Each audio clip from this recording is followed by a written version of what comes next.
Hello and welcome back to Creative Frenzy. Okay, so we are going to continue with our magazine art journal that we created out of magazines, rather.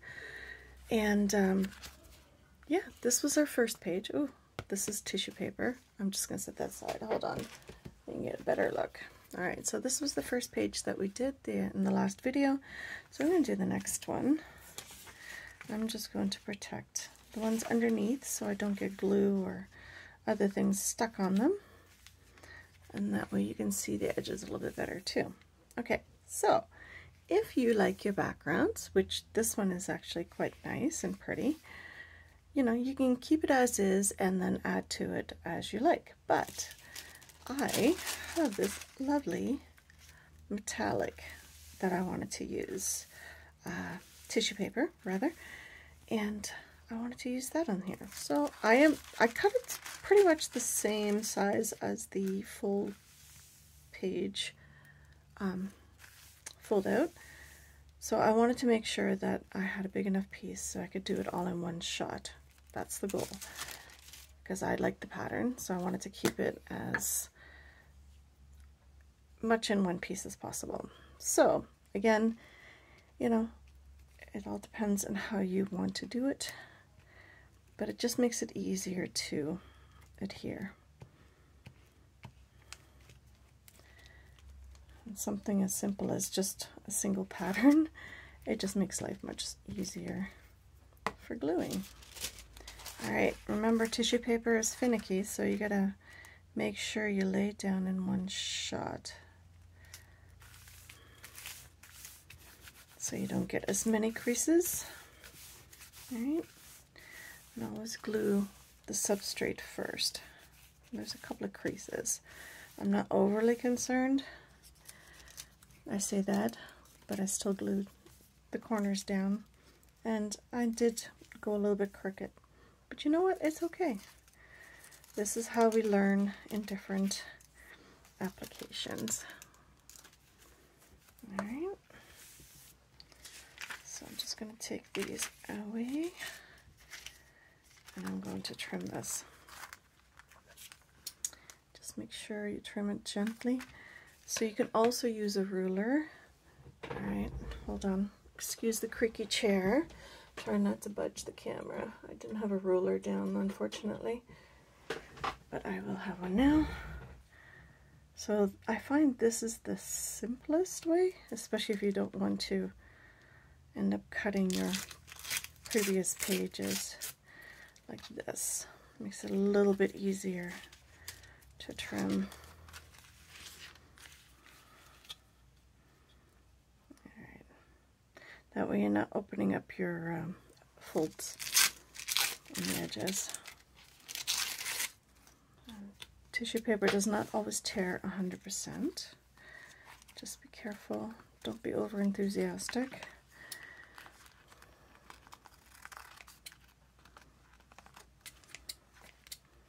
Oh, my scissors are getting sticky already.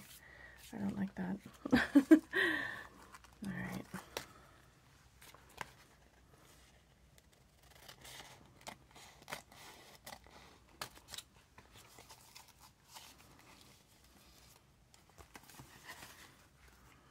This is a bit finicky. I could do this ahead of time, and I might do it for the next page, but I just want to show you that if you wanted a full page spread, then obviously with a pattern like this, you want to do it all at once.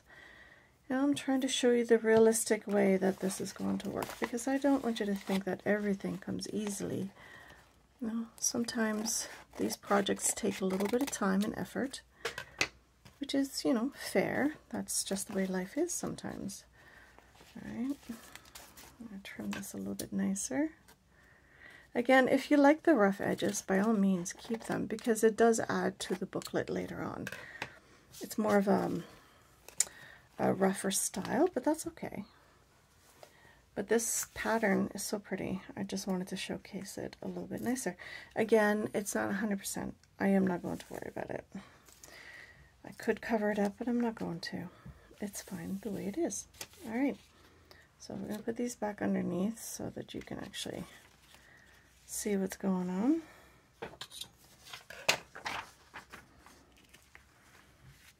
And a little bit here has ripped, so you can come in and repair it. There we go. But this way you have a full page to work on, or double page spread in this case. Right. Again, you could use stickers, you could use stamps, you can use magazine images, whatever you like.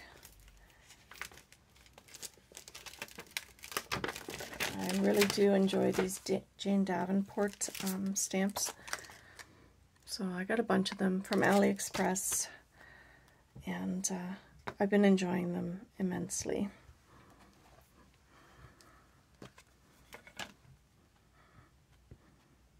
Some archival ink. You could use distress oxides to color these in, if you have any.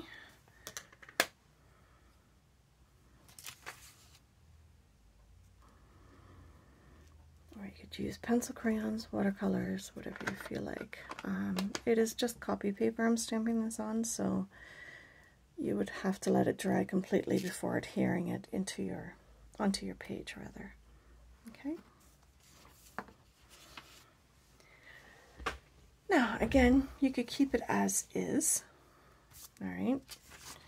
Black and white look very striking on navy and white, but we're going to give her some interesting hair. Let's see.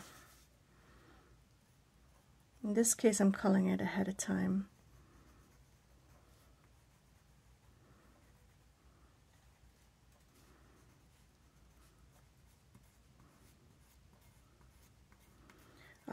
Watercolors, like I said, would look really good with this.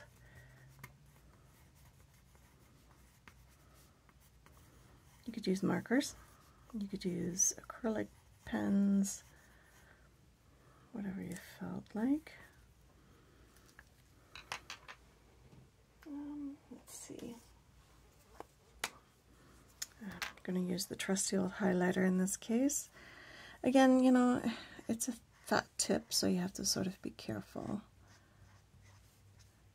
Fussy cutting, again, is not my strong suit, so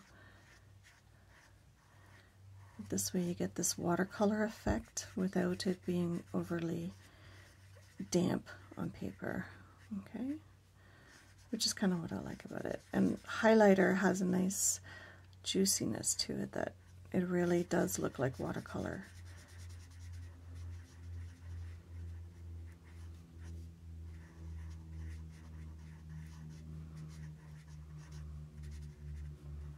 I'm just going to color all these little areas in.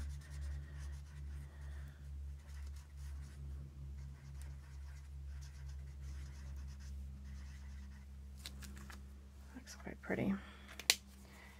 You could use multiple colors, but I kind of like, usually a two-tone is my favorite way of creating hair. Add a little bit of depth to it. There we go. Let's see.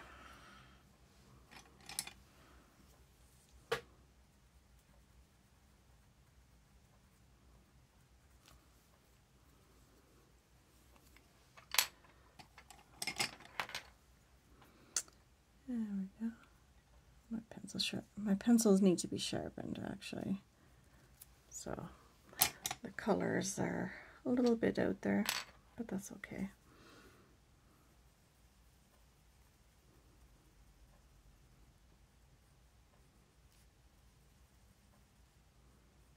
There we go. That looks pretty good. And we'll go from there.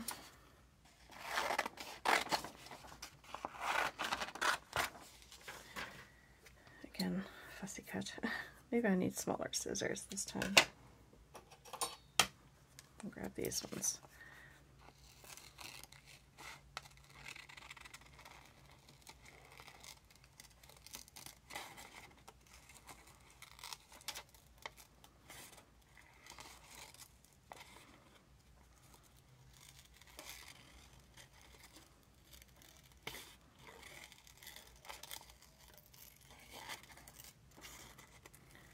Yeah, it's just a rough fussy cut.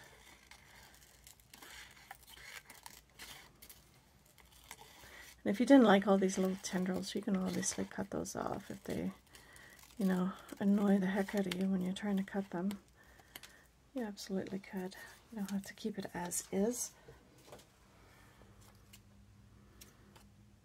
In this case, because her hair just sort of does this weird thing here.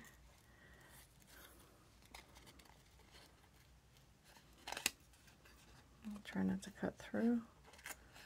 Oh my goodness.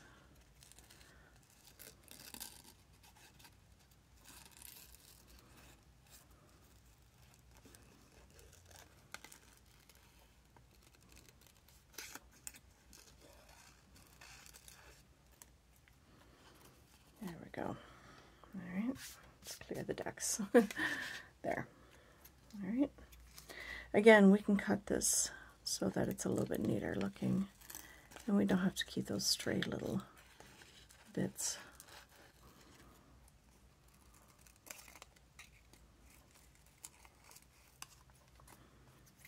It's the beauty of stamps, you know, once you stamp it, you can adjust it to your liking. You don't have to keep the whole thing. You can just keep part of it, you know. So that's kind of cool. I really like that. And now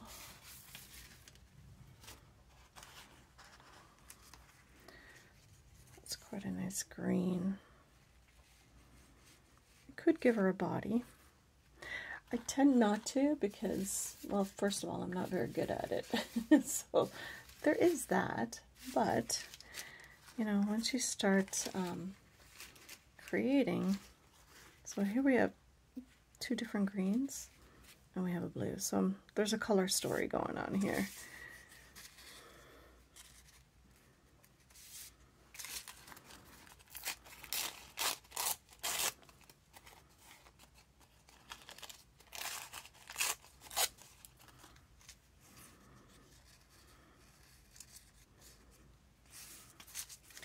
Very difficult to start a body with tissue paper, I find.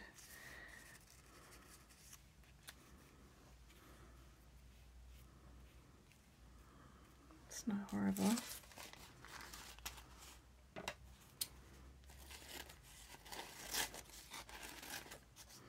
Again, we don't have to have a body.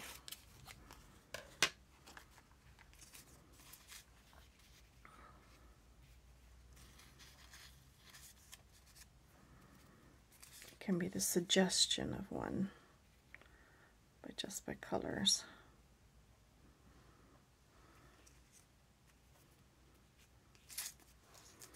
Which is what I like about this.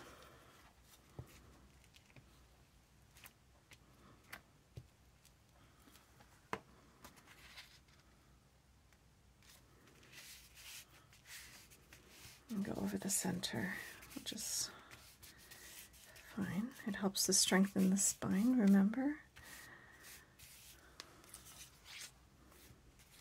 Try not to glue onto that because it'll just rip.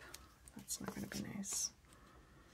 But I do want to see this bottom edge like this.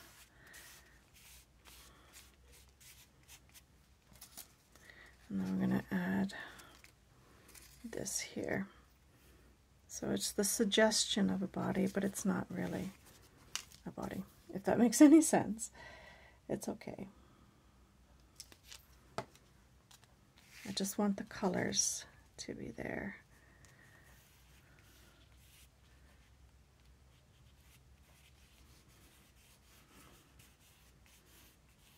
Okay. Now you can go over tissue paper with markers. You have to be gentle though. All right. Because it does tend to want to rip if you're not careful. All right. So what I'm going to do is I'm going to trim this bottom bit. Again, it'd be easier if you didn't do it that way.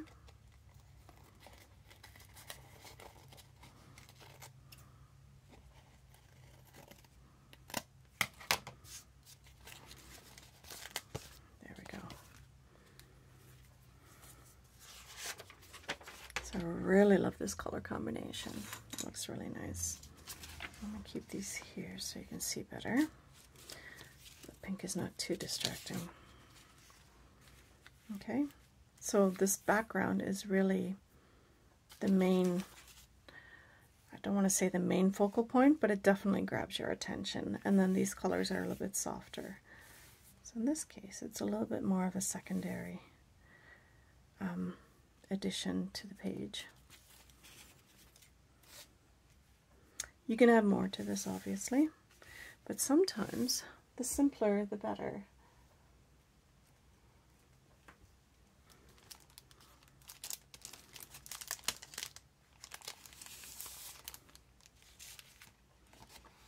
Let's see.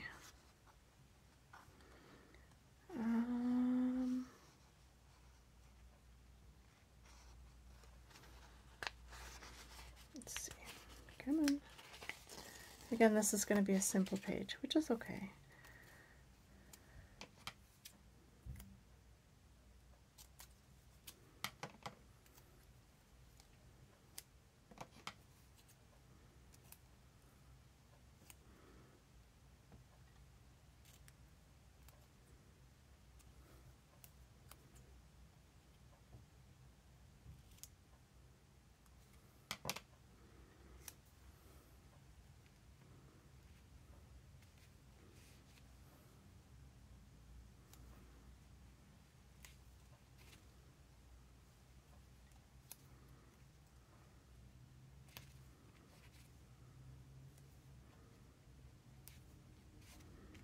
There. Like I said, with tissue paper, once your thing is down, it's down, so it's crooked, but that's okay. It's fine. We're going to leave it as it is.